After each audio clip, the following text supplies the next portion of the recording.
The ones that you want to have there are those family members. And yet we have forgotten how to die in this society. In ancient societies, they knew these traditions. Now, there's lots of research. Raymond Moody has some beautiful work out that's about those near-death experiences, people that have crossed over and come back. And he's the one that's documented this. Now, actually, Plato was the one that first documented a near-death experience. And it was a Greek warrior that went out on the battlefield, died. They actually lifted his body, put it up on top of where they were going to burn it. He woke up on the top of the pyre where he was going to be burned and talked about his near-death experience. And Plato writes about this. And in his near-death experience, he talks about that he goes on this journey, same journey that Moody's, all the interviews that he talks about. So they go on this journey, and the soldier that Plato talks about said that he was told he had to come back to share with others about this journey. Now, near-death experiences have only happened in recent history. Traditionally, if something happened, let's say that you had a heart attack or something happened, you died. We just did not have the medical equipment available in order to resuscitate a person. The Egyptian tradition, they have the Book of the Dead.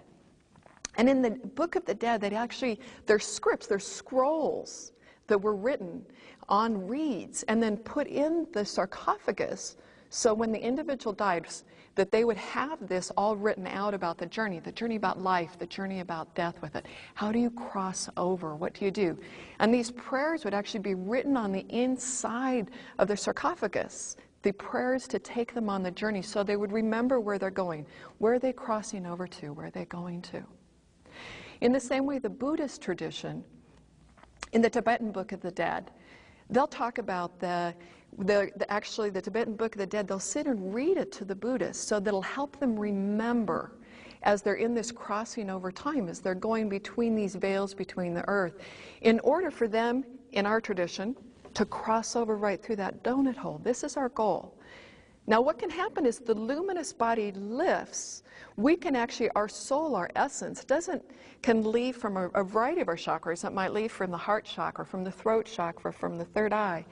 Alberto talks about that our goal is to actually learn, and this is the same goal that the Tibetans have, the same goal that the Buddhists have, the same goal that a lot of Eastern traditions have, is to leave through that hole, that tiny aperture that holds us and allows us to go to the stars, to this other place. The way that we have died has changed dramatically over time. It used to be in the Middle Ages that death was a celebration. They'd actually have the whole community gather around the person, and they would use that as a time of not only giving away their possessions, but also as a time that they would come to closure. It's a time that, if they'd had an argument with the butcher, that they would let that be done with, that they wouldn't take that argument over to the next side. Now then, as we went through time, then it actually moved more to a family kind of experience, that grandmother and grandfather was in the bedroom with them and then moved into the living room. So the family had a chance to be around the experience. It was less of a community, more as a family experience. Then after World War II, and the advances in technology that we've had, we've moved the death and dying experience out to the hospital, out to a nursing home, where it's no longer part of the family. And what's happened is we've become afraid of death as a community. We've become afraid of death. We don't know how to even approach death. We don't know how to grieve. We don't know how to be with someone who's dying. We want to shuffle it off. And actually, most of the medical field, their emphasis isn't on assisting someone in dying. Their emphasis is how do they keep them alive. In the world today, about every 2 seconds, someone dies. That's in the world today.